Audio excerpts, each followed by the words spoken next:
Hello friends, बरायबाय Bodo Job Info official YouTube channel आशा खालामो नोंथांमोना बयबो मोजां दङ।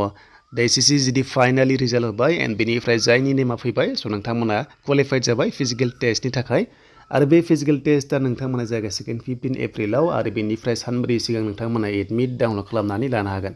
स' बिनिफ्राय आसाम स्टेट हिसाबै एसे लेट जानो हागौ मानोना बैसागु जागोन नालाय 15निफ्राय हमना ला जास्ट एग्जाम्पल एन्ड बेनिफ्राय नोंथांमोना लास्ट उइकनिफ्राय मोननो हागौ। जायखिजाया नोंथांमोना फिजिकल टेस्टनि डेटखौहाय नोंथांमोना गाव गावनि एडमिटखौ नायनो हागोन आरो सानब्रै सिगांल' एडमिट नोंथांमोना डाउनलड खालामनानै लानो हानायनि अपसनखौ मोननाय जायो SSCनिफ्राय।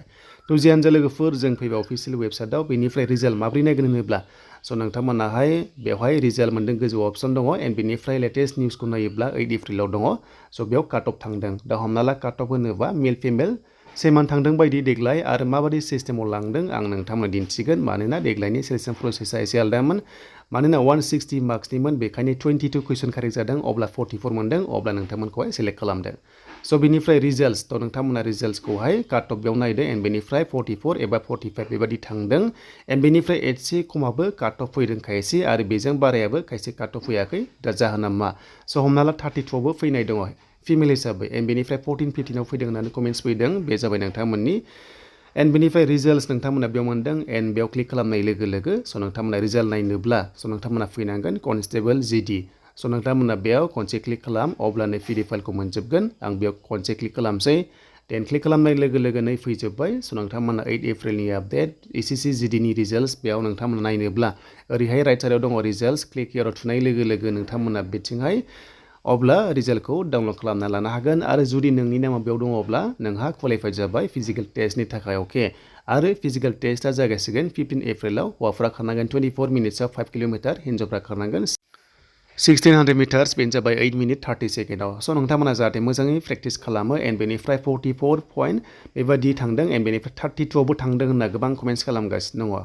दा बेनो जाबाय फिमेल हिसाबै दा मारै लांदों जेबो अफिसियेल नटिस फैयाखै जेब्ला फैयो नोंथांमोना मिथिजोबगोन आरो नर्मेलाइज जानायनि चान्सेसा दङ एन्ड बेनिफ्राय सेकेन्ड लिस्ट फैनायनि चान्सेसा दङ। स' बेनिफ्राय एडमिट कार्ड नोंथांमोना बेयाव क्लिक खालामबा एडमिट नोंथांमोना डाउनलड खालामनो हासिगोन थाबैनो जेब्ला लिंकआ एक्टिभ जायो। स' बेखौ नोंथांमोना एडमिटखौ माबोरै डाउनलड खालामगोन होनोब्ला गाव गावनि रिजनाव फैनांगोन बेनो जाबाय नोंथांमोना नर्थ इस्टआव। स' नोंथांमोना बेयाव खनसे क्लिक खालामदो एन्ड बेनिफ्राय लडिं जागोन एन्ड बेनिफ्राय दायो एडमिट होदों होनोब्ला स' दायो होथ'वाखै बेनो जाबाय लिंकआ एक्टिभ जाथ'वाखै मानोना गोबां प्रसेस दंबावो बे रिलिज फैनायनि बेनो जाबाय सेकेन्ड लिस्ट नोंथांमोना नर्मेलाइज जानानै चान्सआ दङ। एसे एनैयाव थालांनायफ्रा टेनसन दाला नोंथांमोना चान्स मोनगोन एन्ड एडमिट नोंथांमोना रिसेन्टलि नायोब्ला बेवहाय फैयाखै एन्ड बेखौ नायोब्ला नटिस मोनसे नायनो हागोन क्लिक हियराव थुनानै। स' बे क्लिक हियराव थुनाय लोगो लोगो नोंथांमोना SSC GDनि रिलेटेड रिजाल्ट्सनि बागै एन्ड फिजिकेल टेस्टनि बागै फैदों अफिसियेल नटिस बेखौथ' मिथिखाबाय। दा एडमिटखौ बबेनिफ्राय मोनगोन होनोब्ला जों बेयाव नायनोसै फैदों अफिसियेल नटिसखौहाय।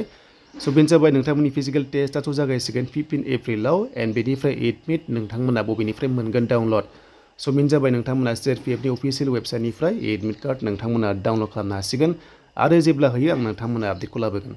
स' बेनिफ्राय नर्मेलाइज जानायनि चान्सेसा दङ दा नोंथांमोना टेनसन दालाथ' आरो गोबां दंबावो रिजाल्ट फैनायनि चान्सेस। स' बेनिफ्राय एडमिटआ जायखिजाया सानब्रै सिगां नोंथांमोना डाउनलड खालामनो हागोन नाथाय एग्जाम सिटि एबा नोंथांमोननि फिजिकेल टेस्टनि सिटिखौहाय नायनानै लाग्रोनो हानायनि अपसनखौ मोनगोन लिंकआ एक्टिभ जानाय लोगो लोगो।